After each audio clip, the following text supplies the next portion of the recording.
Hurry up, come fast.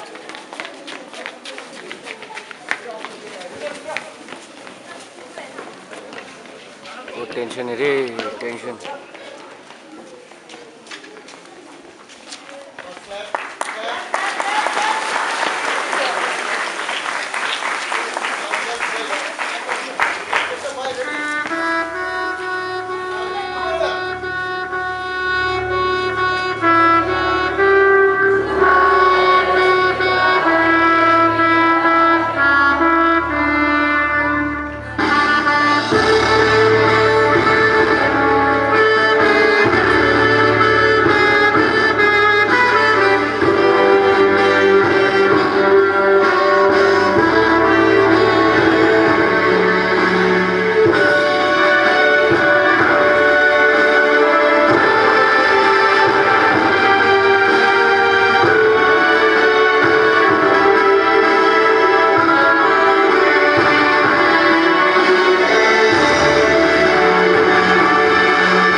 Good morning, children.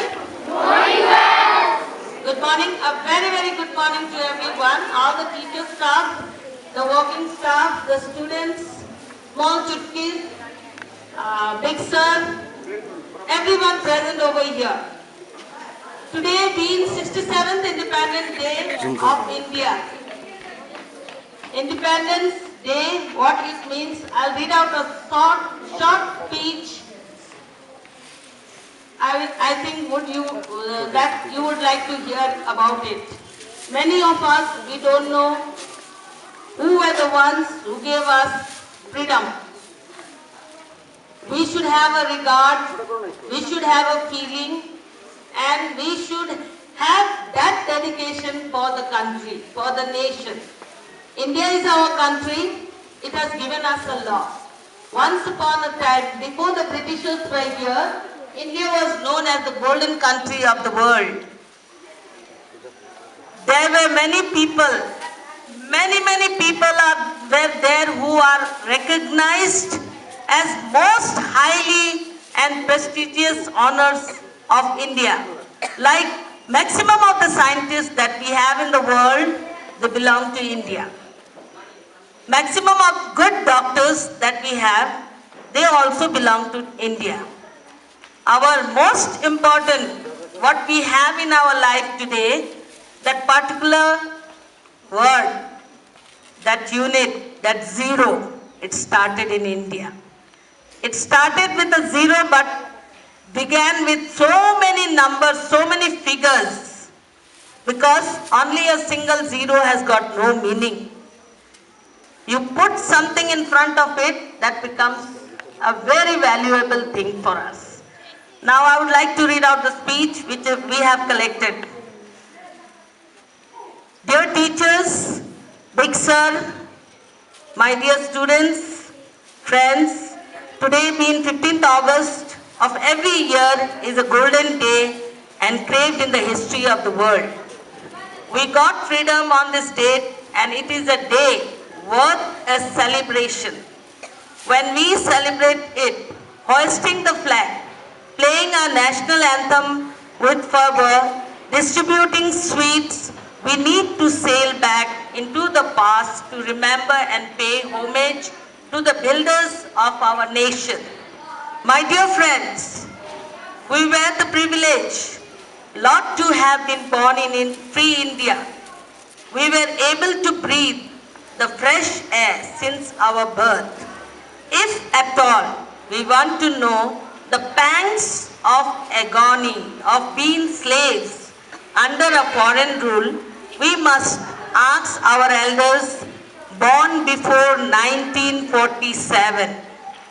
It was indeed a Himalayan task for every Indian those days to fight against those powerful giants, the British rulers. We must not allow those hard times and struggles fade away from our memories. Hence, it is befitting for us to celebrate such national festival and recall those heroic deeds of our national heroes. We remember them today right from Mahatma Gandhi to the local patriotic leaders. We owe our gratitude. When we regard these martyrs who laid their precious life for our sake, we must not ignore the common people who sacrificed their lot for the good cause. There were farmers, landlords, businessmen, teachers, writers, poets, and students who helped the land achieve the long cherished freedom. Today we have come a long way in the path of free India. We have proved ourselves worthy of freedom. We are considered as the largest democracy in the world. How proud we are when Abhinav Brindra made our national flag flutter and Jana Gana Mana played at the background in Beijing. We are proud of it and feel very happy about all these positive aspects. But are we blind to the black clouds surrounding us? Are we very successful in using our freedom in the right manner? If so, why should there be so many bomb blasts, killing attacks on government offices, case against so many politicians and so many unstable governments? Well, my dear friends, what can a student do at this juncture? Should we go and catch the terrorists? Should we fight against the corrupted politicians? Or should we take over the country into our hands by waging another war for freedom? No, we are not expected to do all these things. We must keep absorbing things around us. We will have our own day. Before that, let us do our duty of preparing ourselves to be well-educated citizens of tomorrow. Let us do our duty sincerely and study hard to achieve a goal. Today we require youngsters with lot of knowledge and energy. Literacy is the first enemy. Illiteracy is the first enemy for a democratic nation. Let us get rid of illiteracy and take India to a bright future. Jai Hind! Jai Hind! Jai Hind! Jai Hind! Jai Hind! Okay, thank you students.